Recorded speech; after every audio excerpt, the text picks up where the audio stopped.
Good morning friend, welcome to my new blog. मी राजू काळे स्वागत करतो तुमचं परत एकदा आपल्या नवीन ब्लॉगमध्ये. तर मित्रांनो, मी आज आलो आहे सिरसाटे या गावामध्ये. तर मित्रांनो, बघू शकता तुम्ही, इतका सुंदर असा व्ह्यू आहे ना. तर बघू शकता, हे बघा माझ्या मागच्या बाजूला तुम्ही बघा, इतकं जबरदस्त असं हे पूर्ण दिसतंय ना तुम्हाला. पूर्ण आजूबाजूला हिरवगार वातावरण आहे. बघू शकता डोंगर वगैरे पण तुम्हाला दिसतील. हे चारी बाजूनी ना डोंगरांनी वसलेलं एक गाव आहे. एकदम निसर्गरम्य असं एक वातावरण आहे ह्या परिसरामध्ये. बघू शकता तुम्ही, आता हलका हलका ऊन पण पडलेलं आहे.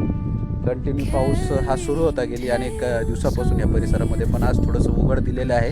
त्यामुळे एकदम बघण्यासारखं एकदम वातावरण झालं आहे या परिसरामध्ये. तर बघू शकता मित्रांनो, हे आहे पूर्णपणे बघा. बघू शकता का ह्या डोंगर दिसतात ना तुम्हाला, त्या डोंगरावरती ना धुके पण असं म्हणजे दिसतील थोड्या प्रमाणामध्ये.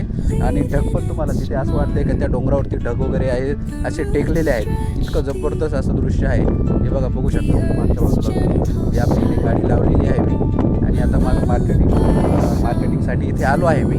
तर एक सुंदर दृश्य मी तुमच्यासोबत शेअर करत आहे मित्रांनो. बघा, बघू शकता तुम्ही बघा, एकदम पूर्णपणे उंच डोंगर दिसतील तुम्हाला त्या बाजूला.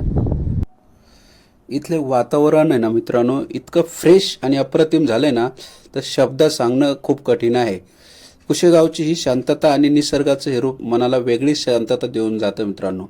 निसर्गाच्या जवळ घालवलेला हा क्षण इथे खास बनवतो. आजचा हा डेली ब्लॉग तुमच्यासोबत शेअर करताना मला खूप आनंद होत आहे मित्रांनो. तर तुम्हाला या निसर्गाच्या सानिध्यात यायला आवडत असेल तर नक्की या. नवीन लोकेशन बघण्यासाठी तुम्ही आपल्या चॅनलला सबस्क्राईब करा मित्रांनो. लाईक कमेंट नक्की करा. भेटूया आपण नेक्स्ट ब्लॉगमध्ये. तोपर्यंत बाय बाय.